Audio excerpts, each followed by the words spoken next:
Now that our language has some interesting binding structure with local bindings, I'd like to introduce some terminology so that we can talk more about bindings in the future. Every identifier in a program, in a curly program or in a plait program and other similar languages, every identifier is either binding, bound, or free. A binding identifier is one that is getting a meaning at that place. So here, this X right here, that is a binding identifier because the let form is saying that X means whatever the value of this expression is, 5. So we're going to paint binding identifiers in blue. Binding identifiers are also created by defines, function definitions, because here, while X is not getting a value at this point, it won't get a value until the function is called, it is getting its meaning, that is, it means the argument to the function f. So that is also, by definition, a binding position. That is, by the definition of define, it's binding that X right there. A bound identifier is one that is in an expression position, and it refers to some binding. So if I've got let X be 5 and then not some other lets inside of here, this X here in the body, that's an expression, and it's referring to this X binding. So it's bound, this isn't a bound identifier, and this X is bound by that binding. Similarly, if we have a function definition that's f of x, then an x in the body, assuming no lets that are around it, that x is bound to the argument binding. The last category of identifiers, ones also in expression position, are free identifiers. A free identifier is one that does not have a binding. So this y here doesn't have a meaning, it doesn't have a binding, because we just have a let x around it. So y is free.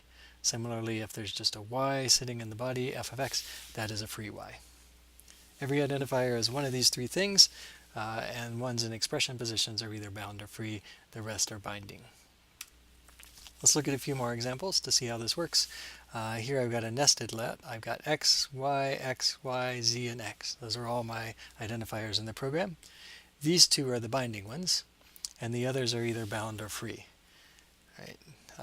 This x is bound to that particular definition of x, as is this one. This y is bound to that y, but this z doesn't have a definition here, so it is a free z. The notions of free and bound are actually expression relative. So if we look at just the inner let, and we fade away the outer one, then with respect to this inner let, this y is still a binding x, but this x is now free. In the unfaded part, that is, with respect to this let, it does not have a binding. Z is still free, and this x is also free. This notion is useful because when we substitute, when x is replaced by 5, what we really mean is all free x's are replaced by 5 in the body of the let. So that's why we replace this x and this x, they were both free. If I change the program like this outer let binding binds x to 5, it does apply to this x, but this more inner x refers to the more inner binding of the let. And we can see that because with respect to this let, the x on the right hand side here is free. This x is not available yet, but the x in the body refers to that one. So when we do let x is 5 and we replace all the free x's with 5, that means we replace this x, but we do not replace this x. When we think about binding and bound, every bound identifier has a particular binding, so we could draw arrows to them. Dr. Rackett will draw the same sort of arrows for you, although he draws them the other way around. As long as you have a program that runs, then it can figure out that this x is a bound instance, and it refers to this binding up here. This x is binding and refers to this x. Sorry, the other way around, this bound x refers to that binding.